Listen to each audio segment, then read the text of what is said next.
Jean-François Caron, mes hommages. Salut, ça va? Très bien. On a un beau duo ce matin. On a un beau duo avec Mélanie Joly et Bruno Marchand. Mais commençons, les femmes d'abord, par Madame. Exactement. Écoute, le tweet de la semaine dernière, ça appartient à Mélanie. Le 6 février dernier, elle a écrit, et je cite, « Malgré les perturbations mondiales, le Canada est à la tête du secteur automobile depuis 158 ans. » C'est bon, par où commencer? D'abord, tu sais, quand on parle d'auto, on parle de moteur à essence, pas de charrette à vapeur. Donc, le premier brevet déposé pour le moteur à essence, là, ça l'a été en 1886 par Carl Benz. Donc, il y a 140 ans, pas 158 ans. Puis, on s'entend aussi que Carl Benz, c'était pas un gars qui était natif de Chicoutimi, là. Puis l'autre chose, c'est être à la tête du secteur automobile. Ça voudrait dire être un pays qui a déjà eu des compagnies entièrement canadiennes qui ont toujours été à l'avant-plan de l'évolution technologique, tu sais, comme Toyota, Ford, BMW, Mercedes, Peugeot, etc. Mais tu sais, la plus vieille compagnie automobile canadienne, ça s'appelait la Russell Motor Car Company, qui a opéré de 1904 jusqu'à sa faillite en 1916. T'sais, depuis ce temps-là, là, le Canada, ça assemble des chars pour les autres, pour des compagnies qui opèrent dans d'autres pays. Donc, être l'usine des autres, là, c'est pas vraiment ça, être un leader mondial.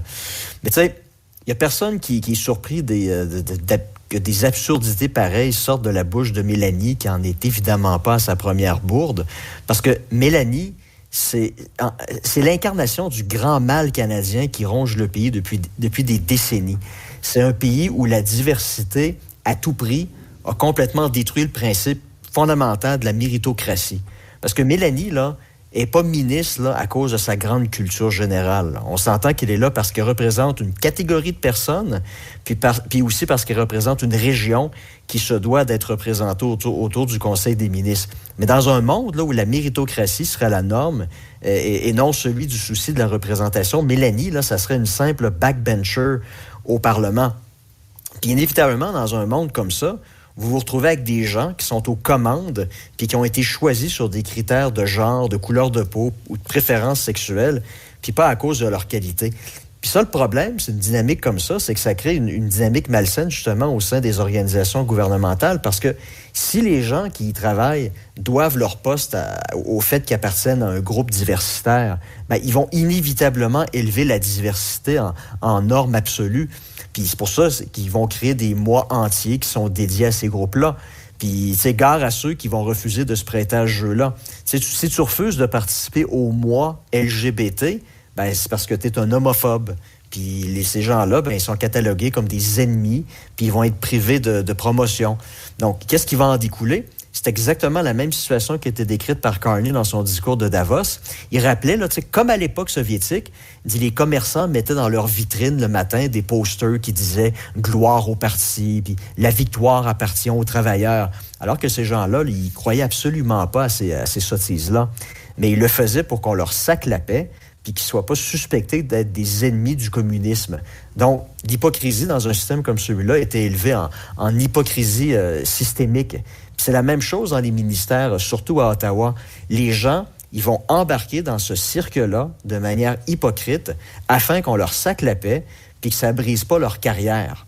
Fait que Carney, il continue à être le chef d'orchestre de cette grande mascarade-là en laissant des personnes comme Mélanie Joly au cabinet.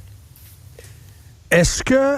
Mais moi, je la trouvais très contente aussi. Quand Trudeau est parti, elle est devenue soudainement très, très pro-Carney. Puis garde, il est donc bien extraordinaire, lui. Puis garde, on est sauvé.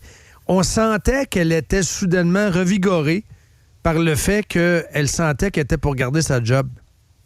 Ben, en fait, au départ, elle pensait se lancer à la course à la chefferie. Elle l'a envisagé sérieusement, puis elle a réalisé qu'elle avait évidemment aucune chance.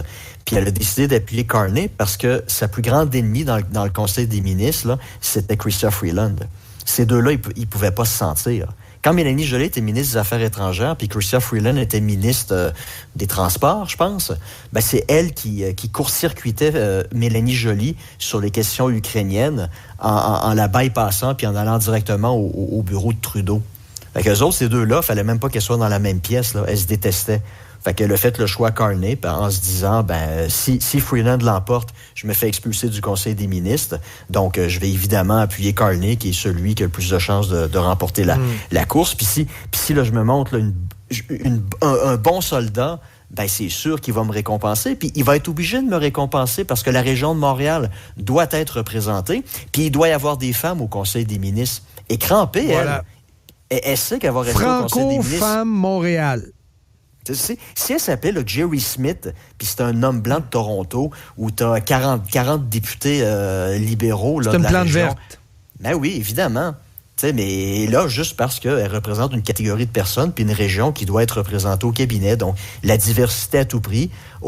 Puis la conséquence de ça, c'est la méritocratie. Puis ce qu'on voit, la conséquence de ça, c'est ces tweets absolument ridicules sur les réseaux sociaux. Hein. C'est pas son premier. Vous vous souviendrez, elle avait aussi dit, je pense que c'était à Tout le monde en parle, que la guerre en Ukraine, ça représentait le premier conflit en Europe depuis la Deuxième Guerre mondiale. T'es comme, ouais. Il y a peut-être la Bosnie avant aussi, là. C'est ça, tu sais. Mais tu sais, pas de culture générale, tu sais. Bref, ça veut dire beaucoup de choses, ça. Dans le cas de Marchand, on a affaire à qui? Marchand, oui, il a fait sa petite crisette la semaine passée, puis c'est pas rien de nouveau là-dedans, parce que moi, je voudrais rappeler quelque chose à ce pseudo-roi philosophe, une chose qui est centrale dans l'administration publique, qu'il a carrément oublié. Un gouvernement, quel qu'il soit, ça doit gouverner uniquement en fonction de l'intérêt général, puis prendre des décisions en fonction de normes qui sont universalisables. Donc, la sécurité, la santé publique, la liberté de mouvement, le droit à la propriété, etc.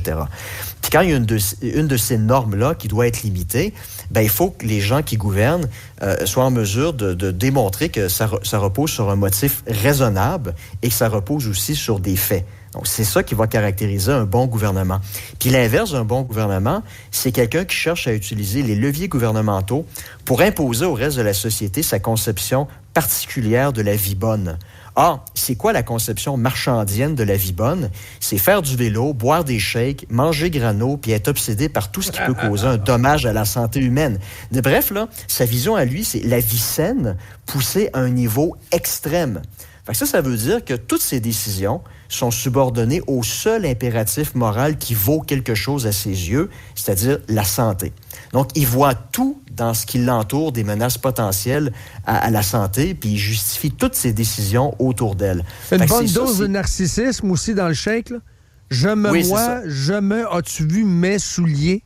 Moi, mes souliers ont beaucoup voyagé. C'est ça. Ça, c'est ses lubies sur les pistes cyclables partout, sa guerre larvée à l'auto, puis son obsession maladive sur son petit train qui va vous coûter un bras, 2 jambes, puis vos 2 reins. Fait que Marchand, là, il vit dans l'hubris typique de l'obsessionnel compulsif qui est stické sur une seule préoccupation personnelle à qui on a donné les clés du char.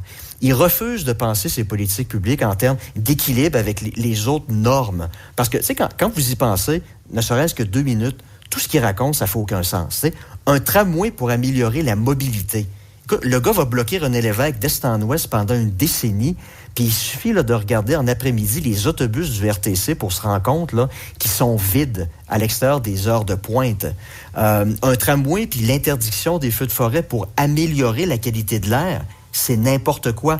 La qualité de l'air de Québec est exceptionnelle, puis les données le montrent concrètement. Au cours des 5 dernières années, les seules journées où la qualité de l'air s'est détériorée en deçà des niveaux acceptables, ça a été pendant les mois de juin puis juillet, pendant les grands feux de forêt. Fait-tu un tramway de 15 milliards puis des marchands macoutes qui se promènent avec des détecteurs de chaleur dans les rues pour pogner ceux qui se réchauffent, là, ça va rien changer à la situation. Tu sais, c'est des dépenses puis des interventions qui sont déraisonnables, qui n'ont aucune raison d'être. Puis ça a juste une raison d'être pour un obsessionnel compulsif qui pense juste au basic. Il joue au petit président aussi. Là. Il joue au petit président. Regarde, moi, je m'occupe de ceci, je m'occupe de cela. Il se donne des airs de président d'un petit pays. Un petit pays qu'on appelle Québec, là. Oui, tu sais, écoute, si ça une ville qui va bien en passant, rappelons-lui, là, parce qu'il se met dans la photo du Globe and Mail en fin de semaine. Peut-être remercier la CAQ qui a embauché une trolley de fonctionnaires qui viennent faire virer les restaurants qui marchent. Là. C'est ça, pareil. Ça va bien, c'est de ma faute, c'est grâce à moi, merci. Je veux dire, ça reste une ville de fonctionnaires avec la CAQ et la Ville de Québec qui ont embauché, comme c'est pas permis, des fonctionnaires. Là. Faut le dire, ça aussi. Là. Oui. Mais c'est ça, mais regarde, si il s'appelait Chantal puis il avait 17 ans, là, il posterait là, 20 photos par jour sur son Instagram, là, des selfies puis des photos de ce qu'il a préparé à manger. Là. Pré-yoga et post-yoga. Exactement. Mais tu sais, pour revenir à la qualité de l'air, là, tu sais, Québec, c'est pas Pékin puis c'est pas New Delhi. Où là, tu sais, clairement, la mauvaise qualité de l'air, là, oui, ça nécessite des mesures agressives parce que la qualité de l'air dans ces villes-là pose réellement un danger pour la santé publique. Oui. C'est pas le cas à Québec, là. Fait que tu sais, Marchand, là, c'est l'institutionnalisation d'une vision étroite et limitée de l'autorité politique. C'est la gouvernance malsaine de celui qui cherche à transformer sa ville en fonction de ce qu'il souhaite être bon pour lui et pour lui seul. En réalité, le gars, là, il n'y a aucun égard pour l'intérêt général, là. Mais il a été élu. La moitié du monde sont restés. C'est ça, il a profité quand même de l'apathie générale. La moitié des gens ne trouvaient pas le moyen de lever leur gros cul du divan. Donc, la moitié des gens ne sont pas allés voter. Et il y a une infime partie de ceux qui sont allés voter qui ont voté pour lui. Parce que l'opposition était divisée. Fait que résultat, il gère en majoritaire. Ce qu'il est en majoritaire dans les conseils. Au conseil, il est majoritaire et il fait ce qu'il veut.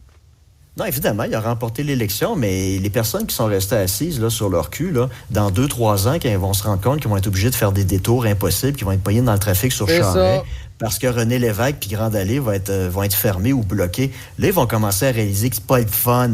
Mais ça, c'est ça, le Québec. Les gens, Non, mais c'est vrai, les gens réagissent juste quand ils sont touchés personnellement. Oui. Ben, c'est ça. Le manque de perspective. Là. Comme la pandémie. Là, c'est ça. Hein, mon gars, t'es en dépression parce qu'ils ont coupé l'école.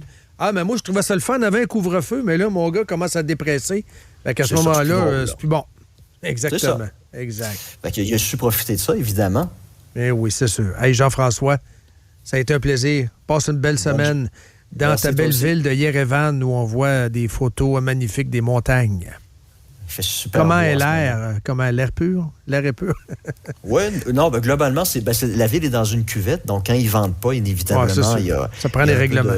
Il y a un peu de sport. Mais écoute, on a des bus électriques puis on a un métro. Fait que j'imagine que ça améliore la qualité de l'air. Là. Je vais peut-être vivre quelques années de plus à cause de ça.